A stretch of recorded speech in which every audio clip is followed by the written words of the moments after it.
Welcome back. और ये आपने रिपोर्ट इस वक्त देखी, इसमें काफ़ी और भी चीज़ें, अगर हम दोबारा आपको कुछ चीज़ें और शेयर कर सके तो ज़रूर करेंगे। एनवायरनमेंट के हवाले से ओवरऑल हम बात करेंगे, जो इस वक्त हमें चैलेंजेस हैं उसके हवाले से हम बात करेंगे। ग्लोबल वार्मिंग एक फ्रेज़ हमने सुन लिया था और उसके रिपरकशंस आज अब तक हम देख रहे हैं और आगे भी देखते रहेंगे। इस हवाले से ओवरऑल हमसे बात करने के लिए एनवायरनमेंट के और हॉर्टिकल्चर के हवाले से एक बड़ा मुस्तनद नाम है।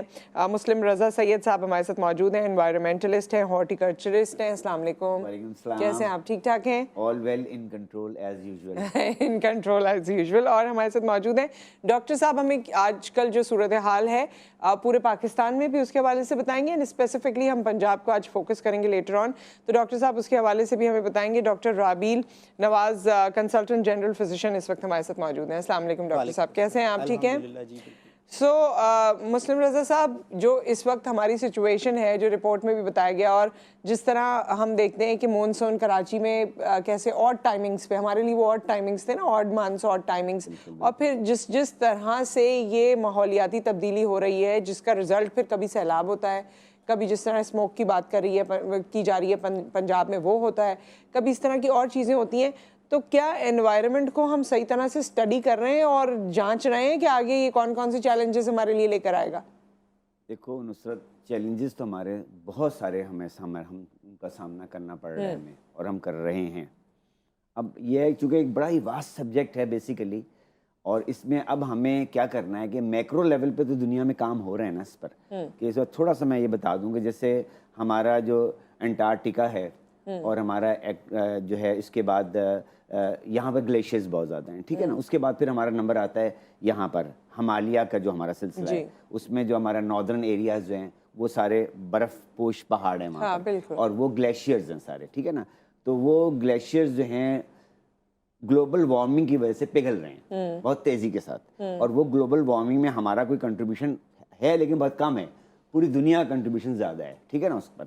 और वो उसको हम किस हद तक रोक सकते हैं, ये एक बड़ा एक मुश्किल अमर है और बड़ा मुश्किल अच्छा, नुकसान क्या है? ग्लेशियर पिघल जाएंगे, पानी की सूरत में आ जाएंगे, लोग इस्तेमाल, सैलाब आ जाएगा, सैलाब आ जाएगा, ज़मीन आपकी काश्तकारी, जो हम लोग एग्रो बेस्ड कंट्री हैं, और सबसे ज़्यादा मुतासिर वो मुल्क होंगे जो गरीब मुल्क हैं, जो गरीब मुल्क ज़्यादातर जो हैं वो ज़राअत पर इन्हसार करते हैं, और जहाँ पर और बढ़ती हुई आबादी, जैसे हमारा मुल्क भी इसका शिकार है कि हमारे बड़ी आबादी पे कोई कंट्रोल नहीं है यहाँ पर, ठीक है ना, और ज़राअत हमारा बेसिक यहाँ पर वो है। उन मुल्कों पे ज़्यादा असर नहीं पड़ेगा जो ज़्यादा जो तो ज़राअत से क्या, ग्लेशियर जब पिघल के आएंगे तो वो तो पानी की सूरत में होंगे ना? पानी की सूरत में आएंगे तो पानी की आंखें नहीं होती ना, तो पानी ये थोड़ी देखेगा कि नुसरत आपकी फसलें तैयार खड़ी हुई हैं, पानी तो आएगा उसको बहा के ले जाएगा। जैसे मिसाल के तौर पे जैसे इस वक्त हमारे पाकिस्तान में हुआ कि हर चीज़ जो है ना अननेचुरली हुई, बारिशें तेज़ी बहुत ज़्यादा हो गई, इतना ज़्यादा सैलाब आ गया, और उसकी वजह से जो हमारा जो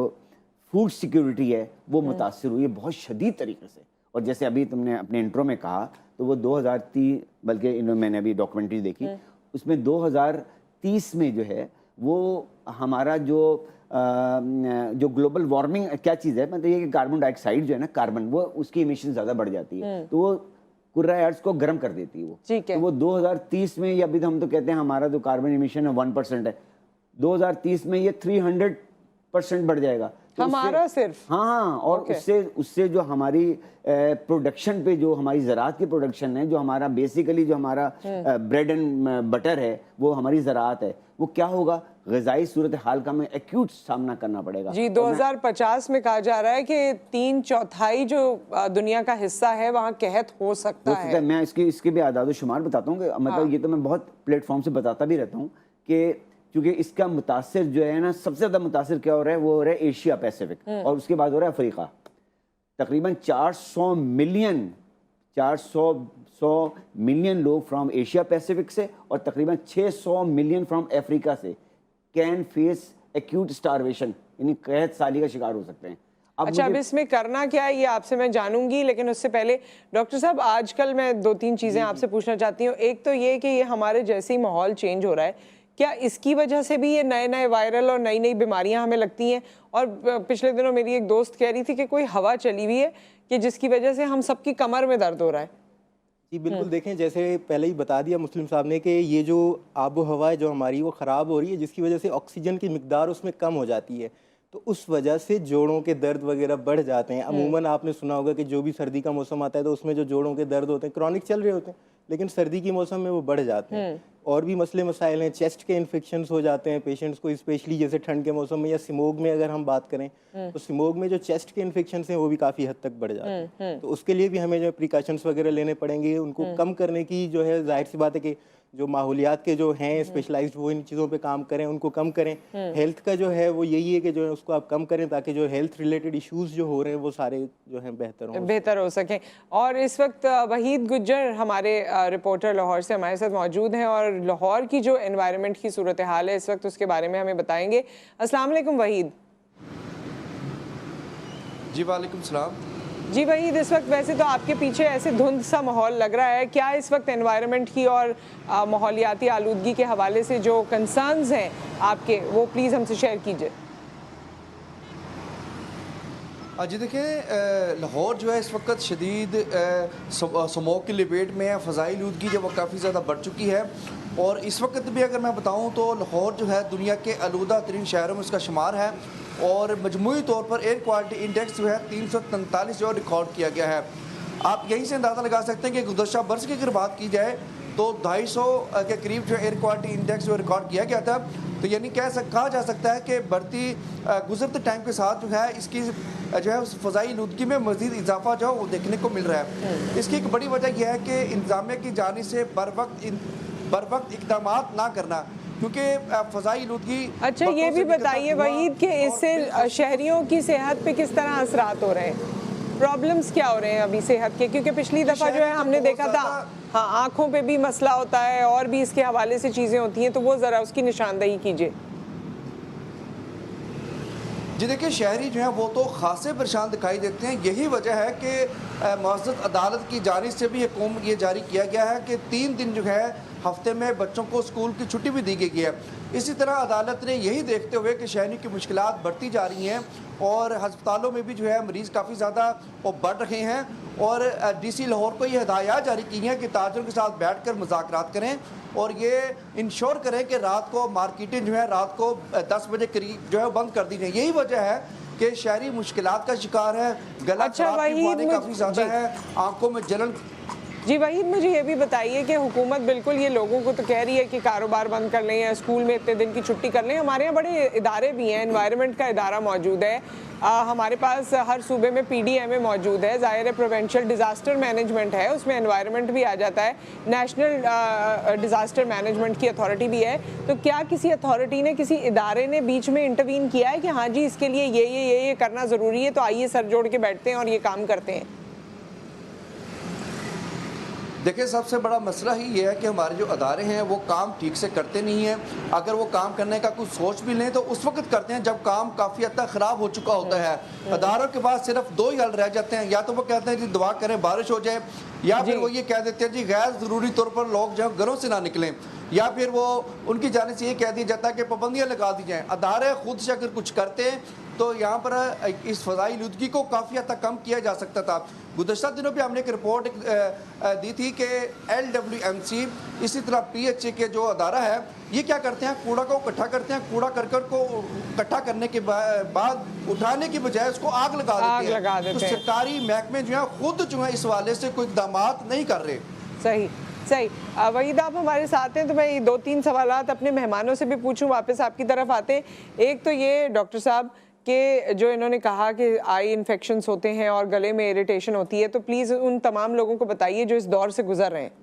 बिल्कुल, देखें असल चीज़ तो ये है कि हमारी जो एयर पॉल्यूशन हो रही है, तो पॉल्यूटेड एयर हमें जिस भी जगह पे लगेगी वहाँ पे मसले मसाइल होंगे। तो उसके स्किन में लगेगी तो स्किन के इश्यूज़ होंगे, आंखों में लगेगी तो आंखों के इश्यूज़ होंगे। अगर वो हम पार्टिकल्स इतने टाइनी होते हैं वो ईजिली हमारी ब्लड सर्कुलेशन में चले जाते हैं, तो वहाँ पे लंग्स में इश्यूज़ करते हैं, जॉइंट्स में इश्यूज़ करते हैं। अगर ब्रेन में चले गए तो कन्फ्यूजन या डिप्रेशन, ये सारी चीज़ें रहती हैं। तो उनका जो बेसिक एम ये है कि जो गाड़ियाँ, जितनी भी हमारी डीजल गाड़ियाँ हैं, उनको हम बैन कर दें। बैन तो ऑलरेडी है लेकिन उस पर अमल दरामद नहीं हो रहा। उसके अलावा जो भी इंडस्ट्रियलाइजेशन है वो रेजिडेंशियल एरियाज से थोड़ी सी दूर हो, ताकि वहाँ की जो, या जैसे कचरा कुंडी उठा के वहीं जला दिया, तो इन सब चीज़ों को थोड़ा सा एक सिस्टम होना चाहिए, सेपरेशन होनी चाहिए, ताकि जो है ये स्मोक कम से कम हो। अच्छा, और वैसे भी ऑल्टरनेटिव भी होना चाहिए। मुस्लिम रजा साहब, इन्होंने जिस तरह से बताया उस पर कमेंट कीजिएगा। ऑल्टरनेटिव क्योंकि हमारे यहाँ दिया नहीं जाता, चिंगची बंद कर दो, ये बंद कर दो, वो बंद कर दो, तो वो दूसरा क्या करे? नेक्स्ट क्या है? डीजल बंद कर दो, तो उसका ऑल्टरनेटिव क्या है? एक तो ये बात, दूसरी ये बात, ये जो कचरा जलाने वाली बात है ना, ये तो शहरों में भी है। आप कराची में देख लें और जगहों पे देख लें, साइड में कहीं कचरा जल रहा होगा और उससे कितना ज्यादा वो काला धुआं निकल रहा होता है। इसमें नुसरत, मैं हमेशा ही कहता हूँ कि आप कानून तो बने हुए हैं यहाँ पर, हमें जो फुकदान है वो इम्प्लीमेंटेशन की है उसके, इस कानून पर अमल दरामद की है। अगर हमें इसको हर हालत में बड़ा स्टर्न करना पड़ेगा, हर हालत में, क्योंकि सब मौजूद कवानीन मौजूद हैं, ऐसी बात नहीं कवानीन मौजूद नहीं है। अब देखो, जहाँ तक कचरे की बात है, कचरा जलाना फसलें जलाई जाती हैं, यू नो दैट, कि वो उस पर जो है ट्रैक्टर का खर्चा ज़्यादा आता है, डीजल का खर्चा ज़्यादा आता है, वो सोचते हैं कि इससे बेहतर है कि नई फसल उगानी है, उनको कल्टीवेशन करनी है, उसको पहले जला दिए थे। उससे जो इमिशन होता है कार्बन का और जो उससे आबो हवा खराब होती है, जिसमें बेंजीन है, ज़ाइलिन है, सब निकलती है। तो जमीन नहीं खराब होती होगी आग लगने से? जमीन तो नहीं खराब होती, उसमें हल चल जाता है, जमीन सही हो जाती है। लेकिन जैसे डॉक्टर साहब को इससे मेरी बात को इत्तेफाक करेंगे कि 70% जो है हम एयर से जो पोल्यूशन, हम जो टॉक्सिक्स ले रहे होते हैं वो हमारे जिस्म को नुकसान पहुंचाते हैं, जो हम खा रहे होते हैं वो 30% है सिर्फ। अब आप ये देखें कि 70% है वो आपकी आबो हवा है। इसको हर हालत में हमने कर्टेल करना है। जैसे अभी ये बता रहे थे कि लाहौर में जो इस वक्त जो है एयर क्वालिटी इंडेक्स जो है वो बड़ी ख़तरनाक हद तक बढ़ गया, 339 तक अब पहुंच चुका है। ये तो मॉडरेट होता है, तकरीबन 100 से 150 मॉडरेट होता है, मॉडरेट। उसके बाद से फिर ये एक्सट्रीम होना शुरू हो जाता है वो। और इसमें ख़ास तौर पे हमारे वो बच्चे जो हैं जिनके अभी ऑर्गन्स नाजुक होते हैं, आँखें अभी उस स्टेज पे होती हैं, वहाँ पे ये सारी चीज़ें इफेक्ट कर रही होती हैं। फाइब्रोसिस, डॉक्टर साहब मुझसे वो करेंगे, फाइब्रोसिस एक मर्ज है जो लंग्स को आपको डैमेज कर रहा होता है। ये सारे वो टॉक्सिक्स हैं जो कि नॉन बायोडिग्रेडेबल सब्सटेंसेस हैं, इन्होंने अंदर जाके रहना है और जहाँ पे भी रहना है, रहना ही है। और रहना है। हाँ, ये बताएं कि क्या होगा। देखिए, एक और चीज़ बताऊँ, जो पंजाब में भट्टे वहाँ होते हैं, वहाँ आप पता है, यहाँ पे तो हमारे ब्लॉक मैसनरी होती है ना, वहाँ पर ब्रिक्स होती हैं, तो वो भट्टे में उसको तपाया जाता है, ब्रिक्स पकाया जाता है। अब वो जो भट्टे जितने सबसे ज़्यादा पोल्यूशन क्रिएट कर रहे होते हैं भट्टे वहाँ पर। अब एक टेक्नोलॉजी है which is called zigzag technology, तो उस पर गवर्नमेंट इंप्लीमेंट करे कि भाई हर भट्टे को सील कर दो, जिसमें जिग-जैग टेक्नोलॉजी पे नहीं कर रहा उसको सील करें उसको फौरी तौर पे। एक ब्रेक आ गया है, ब्रेक के बाद हम वापस आते हैं और कंटिन्यू करते हैं।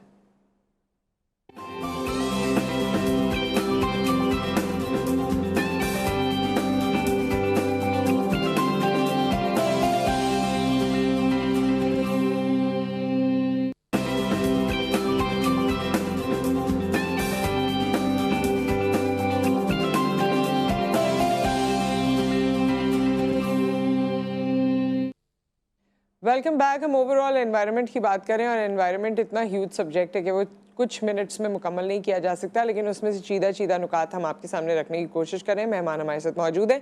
स्मॉग की हम बात कर रहे थे जो कि लाहौर में है। डॉक्टर साहब ने बड़ी इंपॉर्टेंट बातें की ब्रेक में, तो मैं डॉक्टर साहब चाहती हूँ कि उसकी निशानदेही आप ऑन एयर भी करें। देखिए, स्मोक का बेसिक, जैसे एक तो हेल्थ इश्यूज़ हैं, लेकिन जो डेली लाइफ की जो एक्टिविटीज़ हैं वो भी स्मोक से काफ़ी डिस्टर्ब हो रही हैं। उसमें जैसे मतलब फ़्लाइट्स हमारी मतलब वो हो जाती हैं, डिले हो जाती हैं, रूटीन एक्टिविटीज़ में हम पहुंचना होता है तो हम नहीं पहुंच पाते, तो वो सारे इम्पेक्ट जो हैं वो स्मोक की वजह से ही हो रहे हैं। उसके बाद जाहिर सी बात है कि इदारे तहर्रुक लेंगे कुछ ना कुछ, तभी ये चीज़ें कम होंगी। और दूसरी बात, जो हेल्थ रिलेटेड इश्यूज़ हैं, मेरी गुजारिश है जितने भी उससे जो है स्मोक वाले एरिया में रहते हैं, जैसे स्पेशली लाहौर के लोग, जो हमारे रिपोर्टर, तो उनको भी जो है स्पेक्टिकल्स लगा के रखने चाहिए, अपनी आइज़ की प्रोटेक्शन करनी चाहिए, मास्क वगैरह पहन के रखना चाहिए, स्पेशली जब अर्ली मॉर्निंग या इवनिंग में जैसे स्मोक बढ़ जाता है तो उस टाइम पे ज़रूर अपना मास्क वगैरह लगा के रखें। और बाकी लोगों से भी यही गुजारिश है कि जो है बचने के लिए कि जो भी कर सकते हैं वो चीज़ें करें, अपने हिसाब से अपने आप को बचाने की कोशिश करें इस चीज़ से, क्योंकि ये मतलब ऐसे नहीं है कि एक्यूटली सब कुछ करेगा, लेकिन अगर क्रॉनिक इसका एक्सपोजर रहता है तो वो उसके फिर काफ़ी जो है ना लाइफ लॉन्ग मसले चलते हैं, उसके लंग्स के इश्यूज़ हो जाते हैं, उनके फाइब्रोसिस हो जाती है, COPD के, इवन कैंसर हो सकता है लंग का।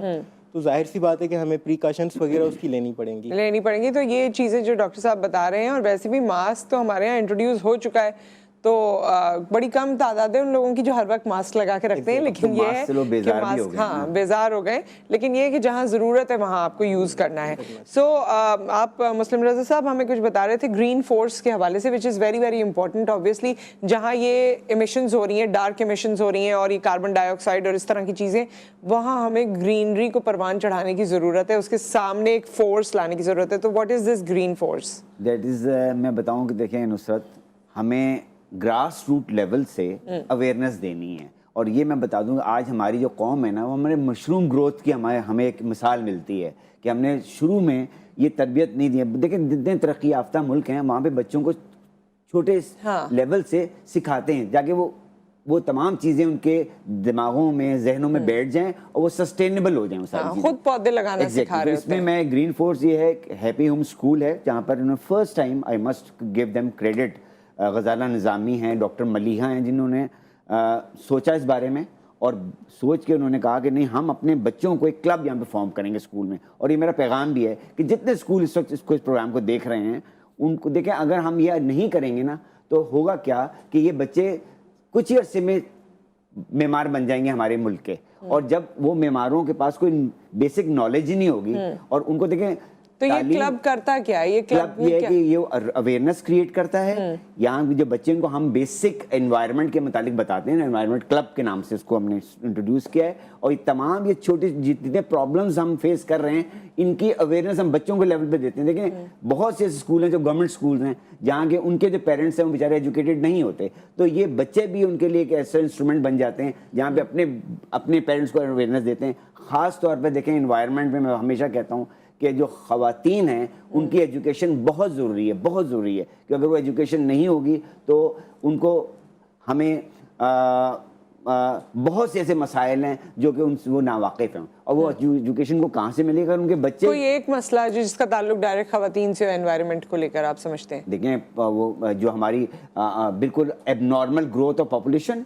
अच्छा, देखिए मुझे अब कहाँ आ गई है ख़वातीन को, कोई आ गई नहीं इसके बारे में। उसका ताल्लुक एनवायरनमेंट से? एग्जैक्टली देखें, बढ़ती हुई आबादी जो है वो एक बहुत बड़ा हैजर्ड है एनवायरनमेंट के लिए। जैसे मैंने बताया ना, हमारे एग्रीकल्चर, हमारा एग्रो बेस्ड मुल्क है, तो इसका इम्पैक्ट जितनी क्लाइमेट चेंजेस हैं उसका इम्पैक्ट डायरेक्ट इस पे आएगा। और उसके बाद ख़वातीन जो हैं वो नेचुरली, देखिए ग्रोथ हमारे यहाँ एबनॉर्मल ग्रोथ है, आपको बता दूं हमारे मुल्क की। और यहाँ पे कोई अवेयरनेस बारे में नहीं है। जब तक ख़वातीन में एजुकेशन नहीं होगी वो कैसे ये चीज़ें की अवेयरनेस होगी? डॉक्टर साहब, anything towards the last conclude करते हुए जो आप कहना चाहें? देखें, प्रिकॉशन इज़ मस्ट थिंग, हमें ज़रूर करनी चाहिए। जो हमारे इदारे हैं हमें अपनी लेवल पे करनी चाहिए, हम अपने आप का करें, जो हमारे सराउंडिंग है उनको ये बात बताएं। लेकिन जो भी हमारे इदारे हैं उनको मास लेवल पे ये चीज़ करनी चाहिए कि प्रिकॉशंस करें, इसके स्मोक से बचाएं। जो इंडस्ट्रियलाइजेशन है उनको थोड़ा सा रूल आउट करें कि मतलब कैसे रेजिडेंशियल एरियाज से उनको थोड़ा सा सेपरेट करें, या गाड़ियाँ स्पेशली जो धुआं निकाल रही हैं उनको थोड़ा सा मतलब चेक एंड बैलेंस में रखें ताकि ये चीज़ कम से कम हो। और बाकी जाहिर सी बात है, जिसको हार्ड एंड फास्ट निकलना है, घर से मजबूरी है निकलना, तो वो प्रिकॉशंस के साथ निकले ताकि जो उसकी कॉम्प्लिकेशंस हो रही हैं उनसे बचा जा सके। सो विद दैट बहुत बहुत शुक्रिया आप दोनों का।